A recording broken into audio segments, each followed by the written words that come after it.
வணக்கம். இந்த ஆழமான அலசலுக்கு உங்களை வரவேற்கிறோம். இன்னைக்கு நாம ஜோன் டோலிஃப்சன் எழுதிய நத்திங் டு கிராஸ்ப், அதாவது பற்றிக்கொள்ள எதுவும் இல்லைங்கிற புத்தகத்தோட சில முக்கியமான பகுதிகளை பார்க்க போறோம். இந்த புத்தகம் விடுதலை, நம்மோட சுயத்தோட தன்மை, அப்புறம் யதார்த்தத்தோட இயல்பு பத்தின ஆழமான சில கேள்விகளை எழுப்புது. இது பதில்களை தர்றதை விட நாம என்னென்ன நம்பிட்டு இருக்கோமோ அதையெல்லாம் கேள்வி கேட்க வைக்குதுன்னு சொல்லலாம். பிரச்சனைகள்னு நினைக்கிற பல விஷயங்கள் உண்மையிலே பிரச்சனையா இல்ல நம்ம மனசோட கற்பனையானு யோசிக்க வைக்குது. ஆமா, நிச்சயமா. இது நம்ம நம்பிக்கைகளை தாண்டி இப்போ இந்த நிமிஷத்துல உண்மையா என்ன இருக்குன்னு கவனிக்க சொல்லுது. இந்த உரையாடலோட நோக்கம் என்னன்னா, இந்த புத்தக பகுதிகளிலிருந்து சில முக்கிய கருத்துக்களை எடுத்து அது உங்களுக்கு எப்படி பொருந்துது, உங்க வாழ்க்கையோட எப்படி தொடர்பு படுத்துறீங்கன்னு சிந்திக்க ஒரு தூண்டுதலா இருக்கணும் தான் நாம கொஞ்சம் நிதானமா அலசுவோம். சரி, முதல்ல இந்த புத்தகத்தோட மையக்கரு விடுதலை பத்தி பேசுவோம். நாம பொதுவா விடுதலைனா வெளியில எதையோ சரி பண்றது, இல்ல நமக்குள்ள இருக்கிற குறைகளை சரி பண்றதுன்னு நினைக்கிறோம். ஆனா டோலிப்சன் சொல்றது வேற மாதிரி இருக்கு.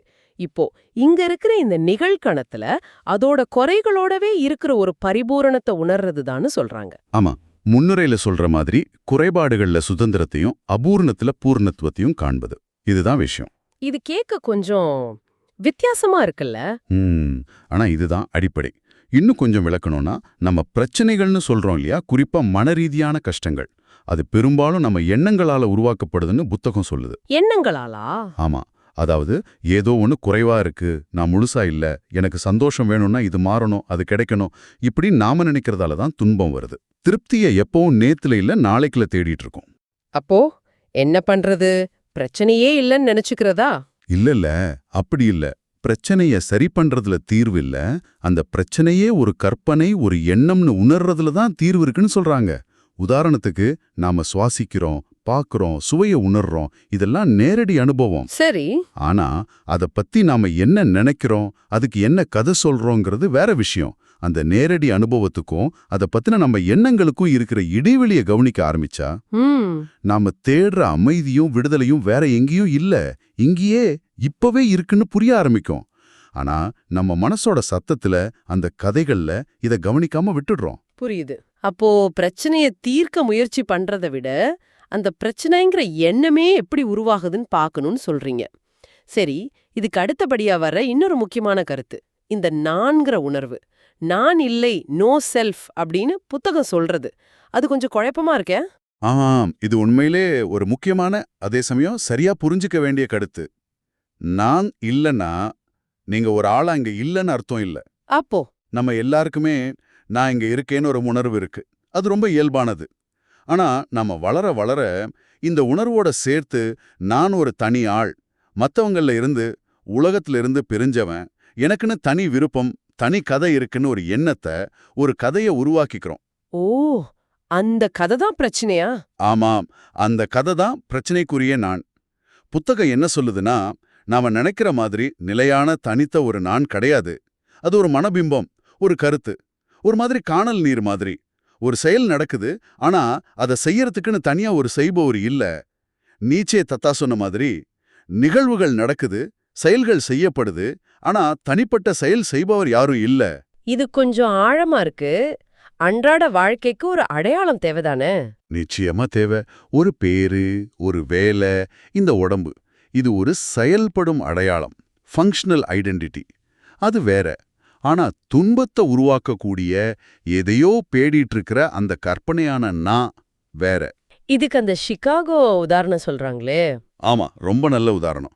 சிகாகோ நகரத்தோட வரைபடத்தை பார்த்தா அதுக்குன்னு தெளிவான கோடு, எல்லை இருக்கும். ஆனா நீங்க உண்மையிலே அங்க போனா தரையிலயோ காத்துலயோ அப்படி ஒரு கோடு கிடையாது.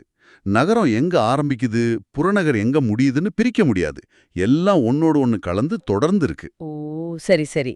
அதே மாதிரி தான் நம்ம உடம்பும். உடம்பும் தனி இல்லையா? இது எங்கை ஏங்கால் நம்ம உணர்றோம். ஆனா அந்த உணர்வு எவ்வளவு திடமானதுன்னு புத்தகம் கேள்வி கேக்குது. நம்ம உடம்போ ஒரு தனி பொருள் மாதிரி நினைக்கிறோம். ஆனா அது உண்மையில என்ன? தொடர்ந்து மாறிட்டு இருக்கிற உணர்வுகள், செல்களோட ஓட்டம் தானே. நம்ம உடம்புக்கும் நாம உட்கார்ந்துருக்கிற அறைக்கும் நடுவுல ஒரு கோடு இருக்கா? இல்ல, கருத்தளவுல வேணா சொல்லலாம். அதேதான், அது ஒரு கருத்தளவிலான பிரிவினை. நேரடி அனுபவத்துல அப்படி இல்ல. நம்ம சுவாசிக்கிற காத்து, வெளியே இருந்து உள்ள வருது, உள்ளே இருந்து வெளியே போகுது. நம்ம உடம்பு இந்த பிரபஞ்சத்தோட ஒரு பிரிக்க முடியாத அங்கம். இந்த தனி நான் அப்படிங்கிற எண்ணம் கொஞ்சம் உடைய ஆரம்பிச்சா பெரிய பாரம் இறங்கின மாதிரி இருக்கும். ஆமா, யோசிக்க யோசிக்க இது ஆச்சரியமா இருக்கு. சிகாகோ உதாரணம் நல்லா புரிய வைக்குது. சரி, அப்போ இந்த நான் ஒரு கதைனா எது உண்மை, எது யதார்த்தம்னு புத்தகம் சொல்லுது? புத்தகம் திரும்ப திரும்ப சொல்ற ஒரே யதார்த்தம் இங்கே, இப்போது, இந்த நிகழ்கணம். இது ரொம்ப எளிமையானது, ஆனா நாம அதிகம் கவனிக்காதது. நிகழ்கணம்னா இப்போ நடந்துட்டு இருக்கிறது. அதேதான். ஆனா அதை விட ஆழமானது. இது தவிர்க்கவே முடியாதது. நீங்க எங்க இருந்தாலும் என்ன செஞ்சாலும் அது நிகழ்கணத்துல தான் நடக்குது. இது எப்பவும் இருக்கு, ஆனா அதே சமயம் எப்பவும் மாறிட்டே இருக்கு. ஒரே மாதிரி இருக்கிறதில்ல. உதாரணத்துக்கு, வெளியே கேட்குற இந்த சத்தம், நீங்க குடிச்ச காஃபியோட சுவை, ஒருவேளை லேசா தலைவலிச்சா அந்த உணர்வு, இது எல்லாமே இந்த நிகழ்கணத்தோட வெளிப்பாடு தான். இதுக்கு விளக்கம் தேவையில்லை, ஆதாரம் தேவையில்லை. இது அப்பட்டமா நேரடியா இருக்கு. ஆனா நாம பெரும்பாலும் இங்க இருக்கிறது இல்லையே, மனசு எங்கெங்கயோ போகுதே. கரெக்ட். அதுதான் நம்ம மனசோட வழக்கம்.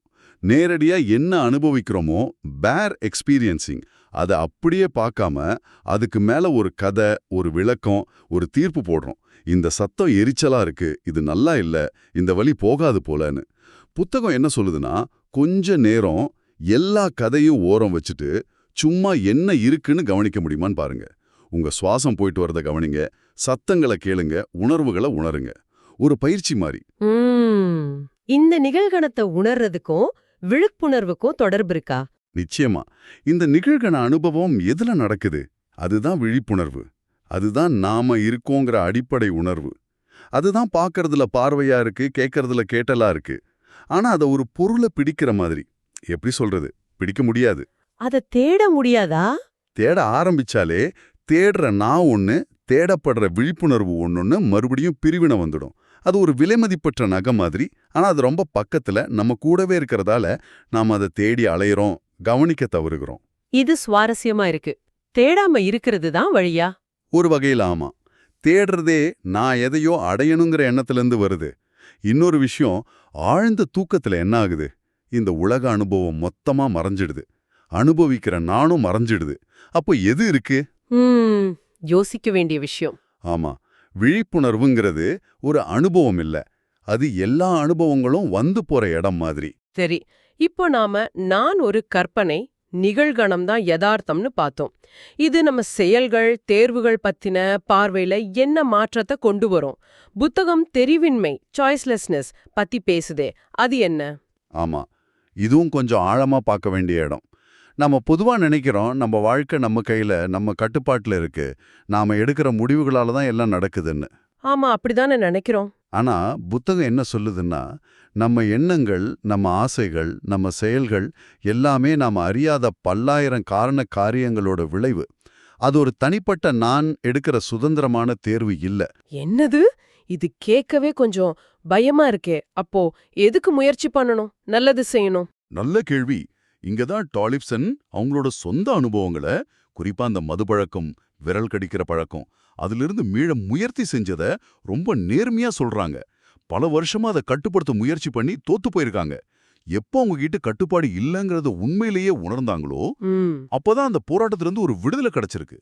நான் இதை கட்டுப்படுத்தணுங்கிற எண்ணம் தான் பெரிய சுமையா இருந்திருக்கு. அப்போ கட்டுப்பாடு இல்லைன்னு உணர்றது நம்மள செயலற்றவங்கள ஆக்கிடாதா? தப்பு செஞ்சா கூட நான் என்ன பண்றது, அது அப்படி நடந்துருச்சுன்னு சொல்லிடலாமா? நிச்சயமா இல்ல. இது பொறுப்பு தட்டி கழிக்கிறதுக்கான வழி இல்ல.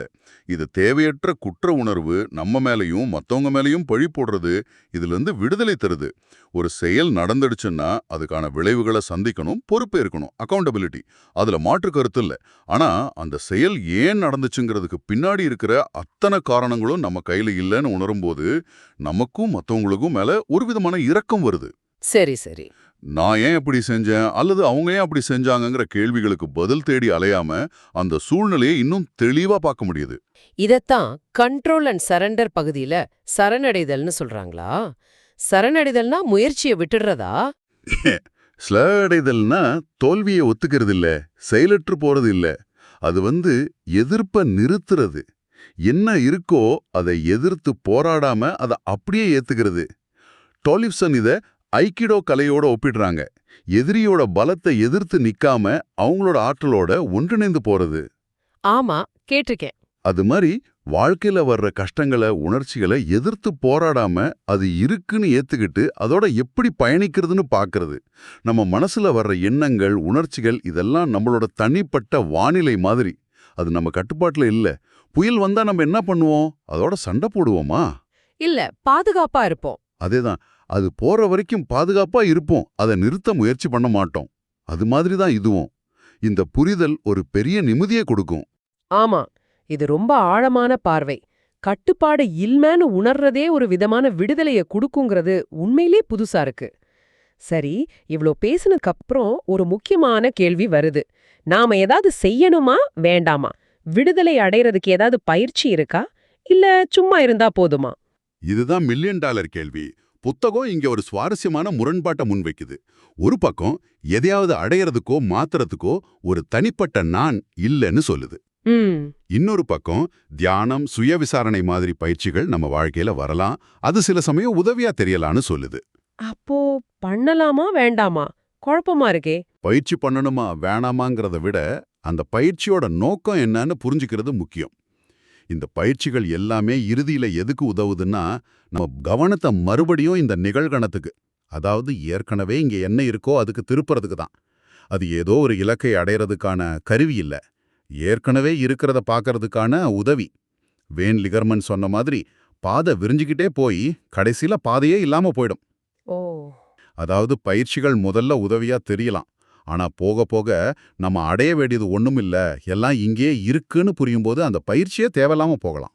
இதுக்கு ஜென் பௌத்தத்துல சொல்ற உதாரணமும் சொல்றாங்க இல்லையா? சாதாரண வேலைகள்ல கவனம் செலுத்துறது. ஆமா, கழிப்பறைய சுத்தம் செய்யறது மாதிரி ஒரு சாதாரண வேலைய கூட முழு கவனத்தோட வேற எந்த சிந்தனையும் இல்லாம செய்யும்போது அதுவே ஒரு தியானம் மாதிரி ஆயிடும். ஏன்னா அங்கேயும் நீங்க நிகழ்கணத்துல இருக்கீங்க. முக்கியம் நீங்க என்ன செய்றீங்கங்கிறத விட எப்படி செய்றீங்க, எவ்வளவு விழிப்புணர்வோட இருக்கீங்கங்கிறது தான். இந்த விசாரணை பத்தி கொஞ்சம் விளக்க முடியுமா? அது என்ன மாதிரி? கேள்வி கேட்டு பதில் கண்டுபிடிக்கிற மாதிரி இல்ல. நம்ம மனசை எப்பவும் பதில் தேடும்.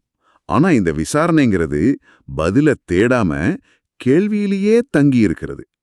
நம்மளோட ஆழமான நம்பிக்கைகளை, நம்ம உண்மைன்னு பிடிச்சு வச்சிருக்கிற கருத்துக்களை கேள்விக்குள்ளாக்குறது. உதாரணத்துக்கு, நான் யாருங்கிற கேள்விக்கு பதில் தேடாம அந்த நான்கிற உணர்வே எங்கிருந்து வருது, அதோட தன்மை என்னன்னு நேரடியா கவனிக்கிறது. இது கருத்துக்களை கரைக்க உதவுது, எனக்கு தெரியாதுங்கிற நிலையில நிலைத்திருக்க உதவுது. இதுக்கு புலியை எதிர்கொள்ள திரும்புதல்னு ஒரு உருவகம் சொல்றாங்க. நாம பயந்து ஓடுற விஷயங்களை, கஷ்டமான உணர்ச்சிகளை தவிர்க்காம திரும்பி நின்னு நேரடியா பார்க்கறது. சரி, அப்போ இந்த பயிற்சிகள் எல்லாம் செஞ்சா ஞானோதயம் கிடைக்குமா? ஒரு நிலைய அடைய முடியுமா? புத்தகம் சொல்றது என்னன்னா, ஞானோதயம்ங்கிறது ஒரு நபர் அடையிற ஒரு நிரந்தரமான நிலை இல்ல, அது ஏதோ சூப்பர் பவர் கிடைச்ச மாதிரி இல்ல, அது ஒரு தனிப்பட்ட அடைதலும் இல்ல. அது இந்த நான் தனி, உலகம் தனிங்கிற பிரிவினை உணர்வு ஒரு மாயைன்னு தெளிவா பார்க்கறது. அவ்வளவுதான். அந்த பார்வை போகலாம், அதை பிடிச்சு வைக்க முடியாது. அது ஒரு குறிப்பிட்ட நபருக்கு மட்டும் சொந்தமானதும் இல்ல. அப்போ இதுக்கு ஒரே வழிதான் இருக்கா, இல்ல பல வழிகள் இருக்கா? பல வழிகள் ஒரே இடத்துக்கு, அதாவது இந்த நிகழ்கால யதார்த்தத்துக்கு கூட்டிட்டு வரலான்னு புத்தகம் சொல்லுது. சிலருக்கு தியானம், சிலருக்கு விசாரணை, சிலருக்கு பக்தி, சிலருக்கு இது எதுவுமே இல்லாம வாழ்க்கையோட அனுபவங்கள் மூலமாவே இந்த தெளிவு வரலாம். முக்கியம் பாதை இல்ல, நாம எங்க சேர்றோங்கிறது தான். ரொம்ப அருமையா விளக்குனீங்க. அப்போ இவ்வளவு நேரம் நாம பேசினத சுருக்கமா சொல்லணும்னா, இந்த புத்தகம் சொல்ற செய்தி என்ன? சுருக்கமா சொல்லணும்னா, விடுதலைங்கிறது நம்ம தேடி அடைய வேண்டிய ஒண்ணு இல்ல, அது ஏற்கனவே இங்க இப்பவும் இருக்கு. இந்த நிகழ்கால யதார்த்தத்தை முழுமையா உணர்றது தான் விடுதலை. நாம நான் நினைக்கிற அந்த தனித்த உணர்வு ஒரு கற்பனைனும், அதனால வர்ற பிரச்சனைகளும் பெரும்பாலும் கற்பனையேனும் பார்க்கறது தான் வழி. எல்லாம் நாம நினைக்கிறத விட ரொம்ப ரொம்ப எளிமையானது, நாம தான் அதை சிக்கலாக்கிக்கிறோம். ரொம்ப ஆழமான கருத்துக்கள். கேக்குற உங்களுக்கும் இது பல சிந்தனைகளை தூண்டியிருக்கும்னு நம்புறேன். பரிபூரணமானவங்களா இருந்தா என்ன, இதை ஒரு தத்துவமா எடுத்துக்காதீங்க, நம்பிக்கையாவும் பார்க்காதீங்க. ஒரு நேரடி பரிசோதனையா முயற்சி பண்ணி பாருங்க. அடுத்த ஒரு சில கணங்களுக்கு உங்களையோ இந்த உலகத்தையோ சரி செய்யவோ எதையாவது அடையவோ முயற்சி பண்றதை நிறுத்தி பாருங்க. இந்த நிமிஷத்தை அதுல இருக்கிற நல்லது, கெட்டது, குறை, நிறை எல்லாத்தையும் அப்படியே ஏத்துக்க அனுமதிச்சா என்ன நடக்கும்? எந்த போராட்டமும் இல்லாம வெறுமனே இருந்தா அப்போ உங்களுக்கு என்ன வெளிப்படுது? இதை நீங்களே உங்க அனுபவத்துல பாருங்க. அருமையான நிறைவு. இந்த ஆழமான அலசல்ல எங்களோட இணைஞ்சிருந்ததுக்கு ரொம்ப நன்றி. ஜான் டோலிவ்சனோட இந்த புத்தகத்திலிருந்து நாம பகிர்ந்துகிட்ட விஷயங்கள் உங்களுக்கு பயனுள்ளதா, உங்க பார்வையில ஒரு சின்ன மாற்றத்தையாவது கொண்டு வரதா இருக்கும்னு நம்புறோம். மீண்டும் சந்திப்போம்.